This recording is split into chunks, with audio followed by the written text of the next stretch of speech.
یہ جو بت ہیں ان کی پوجا کی جاتی ہے، ان کو خدا مانا جاتا ہے۔ اللہ کا کتنا بڑا عذاب ہے ان لوگوں پر جن کی اتنی مت ماری گئی ہے کہ ایک پتھر کی مورتی ایک بندہ اپنے ہاتھ سے تیار کرتا ہے، تو دوسرے لفظوں میں اس بت کا خالق خود انسان ہے، وہ بت خالق نہیں ہے، جس کو بناتا ہی انسان ہے، اور تھوڑے اور چھنی کے ساتھ اس کو تیار کرتا ہے، اس کو بناتا ہے، وہ اس کو سمبل کرتا ہے، تیار کرتا ہے، مارکیٹ میں بیچتا ہے، مارکیٹ میں جا کر دکان سے ایک بندہ خریدتا ہے، اور جسے خریدتا ہے پھر اسی کے سامنے سجدہ ریز ہو جاتا ہے۔ اس کو اللہ نے بیان فرمایا ختم اللہ علی قلوبہم، اللہ نے ان کے دلوں پر مہر لگا دی ہے، انہیں سمجھ ہی نہیں آتی، مت ماری گئی ہے ان کی کہ انہیں پتہ ہی نہیں وہ پتھر جس کو میں نے خود بنایا ہے یا جس کو میں نے خود پرچیز کیا ہے دکان سے، وہ میرا اور میری قسمت کا مالک کیسے ہو سکتا ہے۔ اور عرب تو اور رنگین مزاج تھے، جب گھر سے نکلتے تھے وہ ایک پتھر جو ہے، ایک مورتی، وہ اس کو اپنا نعوذ باللہ خدا سمجھ کے وہ اپنے پاس رکھ لیتے تھے، اٹھا کے لے جاتے تھے۔ رستے جاتے ہوئے کوئی اور خوبصورت مورتی نظر آتی تو پہلے کو وہیں پھینک کے دوسرے کو اٹھا کے لے جاتے تھے، اب اس کو خدا مان لیتے تھے۔ تو یہ اس طرح کی ان کی حرکات تھی، جو ایک سینس والا سینسیبل انسان جو ہے وہ قطعاً مطلب وہ پڑھا لکھا نہیں ہے، وہ جاہل مطلق بھی ہے، لیکن اتنی سینس اس کے اندر بھی ہو سکتی ہے اور ہوتی ہے یقیناً کہ جس پتھر کو میں خرید کے گھر لایا ہوں وہ میرا مالک، وہ میرا خالق، وہ میری قسمت کا مالک قطعاً ہو نہیں سکتا۔ تو اب اسی طرح عربوں میں جو ہے وہ کچھ جانور تھے ایسے کہ جن کو وہ بتوں کے لیے وقف کر دیتے تھے، اللہ نے ان کے نام یا ارشاد فرمائے کہ وہ کون سے تھے۔ ارشاد ہوتا ہے ما جعل اللہ من بحیرۃ ولا صائبۃ ولا وسیلۃ ولا حام، اللہ نے نہیں بنایا بحیرہ کو، صائبہ کو، وسیلہ کو اور حام کو، وَلَكِنَّ الَّذِينَ كَفَرُوا يَفْتَرُونَ عَلَى اللَّهِ الْكَذِبَ، یہ جو کافر ہیں یہ اللہ پر بہتان ترازی کر رہے ہیں، اللہ کی طرف جھوٹ نسبت جو ہے جھوٹ کی نسبت کر رہے ہیں۔ اکثرهم لا يعقلون، ان میں سے اکثریت بے عقل ہے، انہیں عقل ہی نہیں ہے۔ وَإِذَا قِيلَ لَهُمْ تَعَالُوا، اب غور سے سماعت فرمانا ہے آیہ مبارکہ کو، وَإِذَا قِيلَ لَهُمْ تَعَالُوا إِلَىٰ مَا أَنزَلَ اللَّهُ وَإِلَى الرَّسُولِ، جب ان سے کہا جاتا ہے یہ جو ان جانوروں کے بارے میں تمہارا عقیدہ ہے، کیا اس کی اصل، اس کا حکم اللہ نے دیا ہے یا اللہ کے رسول نے دیا ہے؟ تو وہ کیا کہتے؟ قالوا حسبنا ما وجدنا علیہ آباءنا، قالوا وہ کہتے حسبنا ہمارے لیے کافی ہے، ما وجدنا علیہ آباءنا جو ہمارے باپ داداؤں نے کیا ہے وہ ہمارے لیے کافی ہے۔ وہ بھی بتوں کو سجدہ کرتے تھے، ہم بھی سجدہ کرتے ہیں، وہ بھی ان جانوروں کے بارے میں یہ عقیدہ رکھتے تھے، ہم بھی یہی عقیدہ رکھتے ہیں۔ اللہ فرماتے ہیں اولو کان آباؤہم لا یعلمون شیئا، کیا اگر ان کے باپ دادا کسی چیز کا علم بھی نہ رکھتے ہوں پھر بھی ان کی تقلید کرو گے؟ ولا یہتدون، اور وہ باپ دادا خود ہدایت پر بھی نہ ہو پھر بھی ان کی تقلید کرو گے؟ یہ سوال اللہ نے فرمایا۔ اب پہلے تو یہ ذہن میں رکھے، اللہ نے فرمایا بحیرہ، صائبہ، وسیلہ اور حام، یہ جانور کون سے تھے؟ بحیر اس اونٹ کو کہتے ہیں، ایسا ایسی اونٹنی جو 5 بچے جنے اور 5واں نر ہو، یعنی 5واں اونٹ پیدا ہو اس اونٹنی کے بطن سے۔ اب عرب کیا کرتے تھے کہ اس اونٹنی کا کان چیر دیتے تھے، بحیرہ کہتے ہیں کنچرے کو جس کا کان چیرا گیا ہو، تو اس اونٹنی کو جو ہے وہ کہتے تھے کہ اب 5واں بچہ اس کا نر ہوا ہے، لہٰذا اب اس کا دودھ بھی ہمارے اوپر حرام ہے، اس کا گوشت بھی ہمارے اوپر حرام ہے، اور اس پہ سواری کرنی بھی ہمارے اوپر حرام ہے، یہ ہمارے بتوں کی ہوگی، وقف کر دیا بت کے لیے۔ دوسرا فرمایا صائبہ، صائبہ اگر کوئی مشرک سفر پہ جاتا یا وہ بیمار ہو جاتا اور وہ منت مانگتا کہ اگر میں سفر سے بخیر و عافیت گھر واپس آ گیا یا اس بیماری سے میں صحت یاب ہو گیا تو میری فلاں اونٹنی یہ صائبہ ہوگی۔ صائبہ سے مراد ہے کہ اب یہ ہمارے بتوں کی ہوگی، اس پہ بھی سواری نہیں کی جائے گی، اس کا بھی دودھ نہیں استعمال میں لایا جائے گا، اور اس کا گوشت بھی ہمارے اوپر حرام ہے، یہ صائبہ۔ وسیلہ یہ سواد سے ہے، سین سے نہیں ہے، سواد سے وسیلہ۔ وسیلہ اس بکری کو کہتے تھے کہ جو بکری جب بچہ جنتی اگر وہ مادہ ہوتا تو اس کو وہ مشرک اپنے لیے رکھتے، اگر نر ہوتا تو اسے بتوں کے لیے وقف کر دیتے. لیکن اگر بکری جو ہے نر اور مادہ دونوں کو جنم دیتی اسے وسیلہ کہتے ہیں. وسیلہ مطلب اب دونوں مل گئے، مادہ اور نر دونوں اس بکری کے بطن اور پیٹ سے پیدا ہوئے ہیں، لہٰذا اب یہ بکری بتوں کی ہو گئی ہے. اب اس سے ہم کوئی استفادہ نہیں کریں گے، ہم اس کا دودھ نہیں دوئیں گے، ہم اس کا گوشت نہیں کھائیں گے، لہٰذا یہ ہمارے بتوں کی ہے. اچھا، حام یہ حلوے والی ہاتھ سے ہے. حام اس اونٹ کو کہتے ہیں کہ جس کی جفتی سے 10 اونٹ جو ہے، یعنی کہ 10 دفعہ جو ہے وہ اونٹنی جنم دے بچوں کو، تو جب 10 پورے ہو جاتے ہیں تو کہتے تھے حام یہ اونٹ بھی اب بتوں کا ہو گیا، اب ہم اس سے کوئی استفادہ یا فائدہ حاصل نہیں کریں گے. یہ انہوں نے اپنی طرف سے رسمیں بنائی ہوئی ہیں. جس طرح ہم اگر اپنے اس معاشرے میں سوسائٹی میں بات کریں، یہ جو شادی بیاہ کی رسمیں ہوتی ہیں، مہندی ہے، ڈھولکی ہے، پتہ نہیں اور کیا کیا ہے جناب، بے شمار رسومات ہیں.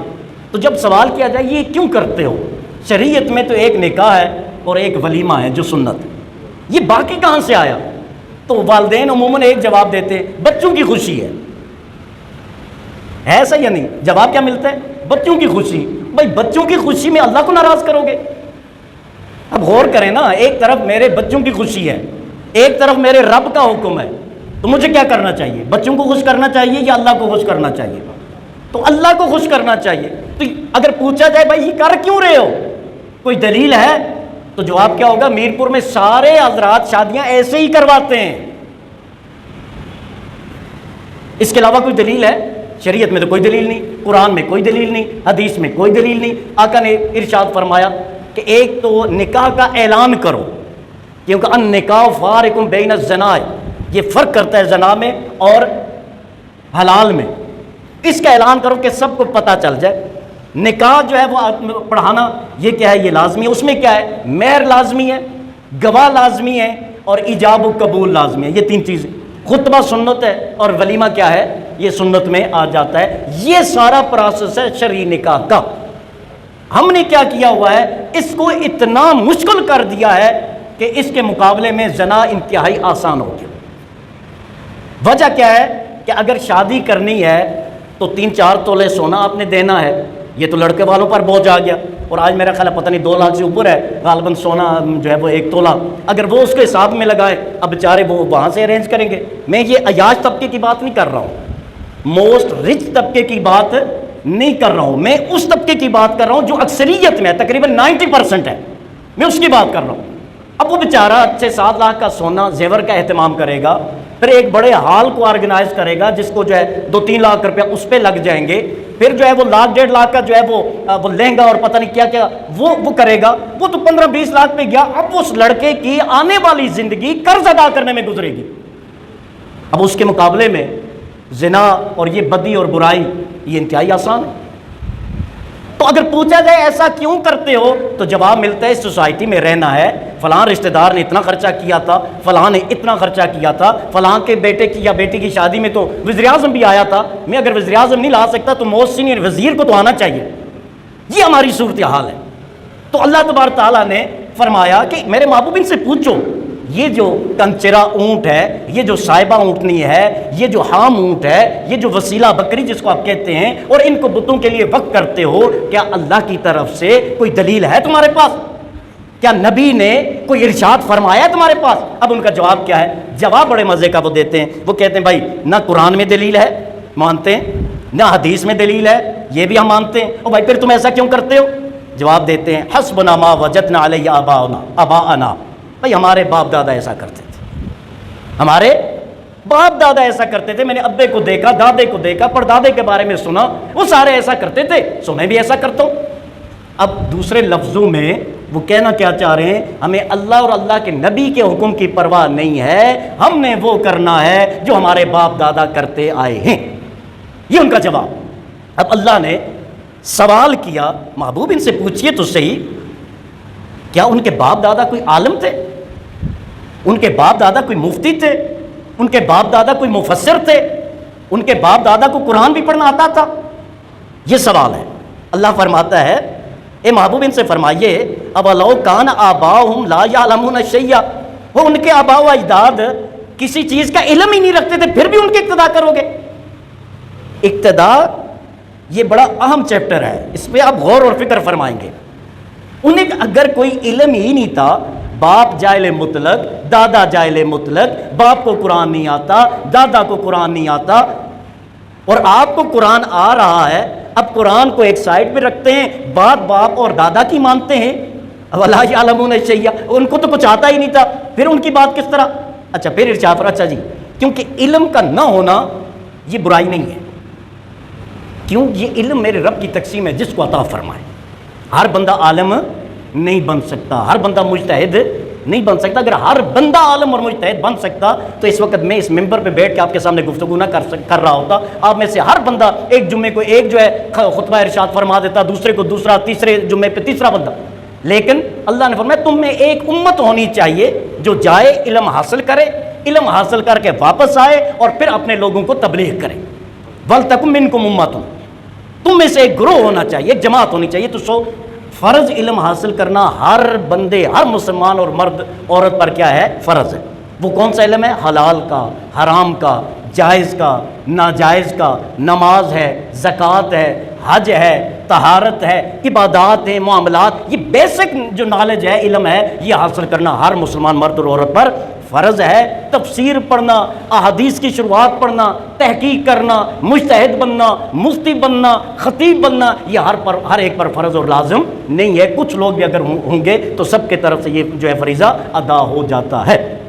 لیکن آپ اس بندے کی بات، معذرت کے ساتھ میں بڑی تلخ بات عرض کرنے لگا ہوں، اگر آپ کسی کے پاس جاتے ہیں اسے پیر بنا لیتے ہیں، یہ غور سے سننا، یہ میں تنقید نہیں کر رہا ہوں، میرا فرض ہے میں سچ بات آپ کی خدمت میں عرض کروں۔ اب وہ پیر صاحب ایسے ہیں جس سے نہ قرآن آتا ہے، جس سے نہ حدیث آتی ہے، جس سے نہ فقہ کا پتہ ہے، جس سے نہ وضو کا پتہ ہے، مجھے بتائیے کیا وہ آپ کو اور مجھے ہدایت دے گا؟ اب غور فرمائیں نا، سوال ہے، کیا وہ مجھے اور آپ کو ہدایت دے گا؟ نہیں، وہ خود بھی گمراہ اور ہمیں بھی گمراہ کرے گا۔ لہٰذا بیعت کرنا یہ سنت صحابہ ہے، انہوں نے اپنے نبی کی بیعت کی صلی اللہ علیہ وسلم، لیکن نبی کی بیعت کی ہے۔ آپ نے اگر بیعت کرنی ہے تو نبی کے جانشین کی بیعت کریں، جو نبی کے علم کا وارث ہو، جس کے پاس علم بھی ہو، جس کے پاس عمل بھی ہو۔ جس شخص کے پاس علم اور عمل دونوں ہے وہی تو ولی ہے نا بھائی۔ ولی کے کوئی سینگ نہیں ہوتے، کوئی بڑا جبہ اور دستار والا ولی نہیں ہوتا۔ جس کو اللہ نے شریعت کا علم دیا ہے اور اس علم پر اللہ نے عمل کی اسے توفیق عطا فرمائی ہوئی ہے، وہ اس امت کا ولی ہے۔ اچھا اب کیا ہے کہ وہ اگر بالکل جاہل مطلق ہیں، انہیں پتہ ہی نہیں، پھر بھی میں نے عرض کیا کہ جاہل ہونا عیب نہیں ہے۔ جہاں جاہل سے مراد کیا ہے؟ دین کا علم نہ ہونا نہیں ہے۔ میں نے جیسے عرض کیا شریعت نے اجازت دی ہے، چند لوگ بھی ایسا کریں تو فریضہ ادا ہو جاتا ہے۔ عام بات کیا ہے؟ اللہ فرماتا ہے وَلَا يَهْتَدُونَ، اور وہ خود ہدایت پر ہی نہیں ہے، نہ ان کے پاس علم ہے اور نہ وہ صراط مستقیم پر ہیں، ہدایت پر ہیں۔ بے علم بھی ہیں اور بے عمل بھی ہیں، صرف اس لیے ان کی بات مانو گے کہ تمہارے آباء و اجداد ہیں۔ یہ اللہ فرماتے ہیں میرے بندو اس پہ غور کرو۔ اب کیا کسی کی بات نہیں ماننی چاہیے، کسی کی اقتداء نہیں کرنی چاہیے، کسی کے پاس نہیں جانا چاہیے؟ نہیں، اس کے بغیر نہ دین سمجھ میں آ سکتا ہے نہ دنیا سمجھ میں آ سکتی ہے۔ اگر ہم میں سے کوئی بیمار ہوتا ہے تو ڈاکٹر کے پاس جانا لازمی ہے۔ جب ڈاکٹر کے پاس جاتا ہے وہ نسخہ دیتا ہے، اس نسخے کی تقلید کرنا لازمی ہے کہ جس طرح ڈاکٹر نے کہا ویسے آپ نے نسخہ کیا کرنا ہے؟ استعمال کرنا ہے، ورنہ میڈیکل سٹور سے تو پورا شہر بھرا ہوا ہے نا، کوئی جاتا ہے ڈائریکٹ میڈیکل سٹور پہ جا کے جو فلاں فلاں دوائی دے دو، نہیں، پہلے ڈاکٹر کے پاس جاتا ہے، ڈاکٹر جو نسخہ بتاتا ہے اس نسخے پہ عمل کرتا ہے اور ڈاکٹر کی ہدایت کے مطابق کرتا ہے۔ یہ ہم جب بیمار ہوتے ہیں تو ڈاکٹر کی تقلید کرتے ہیں۔ ہم نے اگر مکان بنانا ہے تو ہم کیا کرتے ہیں؟ خود جا کے شروع کر دیتے ہیں؟ نہیں، انجینئر کو بلاتے ہیں، آرکیٹیکٹ کو بلاتے ہیں، پھر ٹھیکیدار سے بات کرتے ہیں، پھر مستریوں سے بات کرتے ہیں۔ آرکیٹیکٹ جو ہمیں ڈائریکشن دیتا ہے ہم اس کے حساب سے ٹھیکیدار کو، مستریوں کو باؤنڈ کرتے ہیں، لہٰذا ہم بلڈنگ بنانے میں کس کی تقلید کرتے ہیں؟ آرکیٹیکٹ کی۔ کیوں؟ کہ ہمیں پتہ ہے کہ اس فن کا وہ ماہر ہے۔ بیمار ہونے کی صورت میں ڈاکٹر کی تقلید کرتے ہیں، کیوں؟ کہ ہمیں پتہ ہے کہ وہ میڈیکل کا، اس فن کا کیا ہے؟ وہ ماہر ہے۔ اسی طرح باقی انجینئر جو بھی چیزیں ہیں اب جو ہے وہ آگے پوری تحقیق کر سکتے ہیں۔ اب بات آتی ہے کیا نماز پڑھنے میں ہمیں کسی کی تقلید کی ضرورت نہیں ہے؟ روزہ رکھنے میں ضرورت نہیں ہے، حج کرنے میں ضرورت نہیں ہے، معاملات میں ضرورت نہیں ہے۔ بھائی دنیا میں اگر لازمی ہے چند بندوں کی بات ماننا تو شریعت میں بھی چند بندوں کی بات ماننا لازمی ہے۔ اب ہم کہتے ہیں میں حنفی ہوں، میں حضرت امام اعظم ابو حنیفہ کا مقلد ہوں، الحمدللہ۔ اس کا کیا مطلب ہے کہ حضرت امام اعظم ابو حنیفہ کی ہر بات من و ان میں تسلیم کرتا ہوں؟ یاد رکھنا، نہیں، ہرگز نہیں۔ میں حضرت امام اعظم ابو حنیفہ کی باتیں تسلیم کرتا ہوں، اس لیے کرتا ہوں کہ وہ قرآن اور سنت کے مطابق ہے، اس لیے نہیں کہ وہ امام اعظم نے فرمایا ہے، اس لیے کہ جو انہوں نے فرمایا وہ قرآن کے بھی مطابق ہے، وہ حدیث کے بھی مطابق ہے۔ گویا ہم تقلید اصلاً کس کی کرتے ہیں؟ قرآن کی، اور اصلاً کس کی کرتے ہیں؟ حدیث کی۔ جس طرح میں آپ کی خدمت میں بات عرض کر رہا ہوں، یہ حام، وسیلہ، بحیرہ، یہ ساری باتیں عرض کی۔ اب اگر کسی نے ان پہ عمل کرنا ہے، اب کیوں عمل کریں گے؟ اس لیے کہ میں نے، قاضی شفیق نے کہا ہے؟ نہیں، آپ اس لیے عمل کریں گے کہ قرآن نے کہا ہے۔ تو حضرت امام اعظم کی بات اس لیے مانتے ہیں کہ ان کی ہر بات قرآن اور سنت کے مطابق ہے، اور حضرت امام اعظم کا اپنا فرمان ہے۔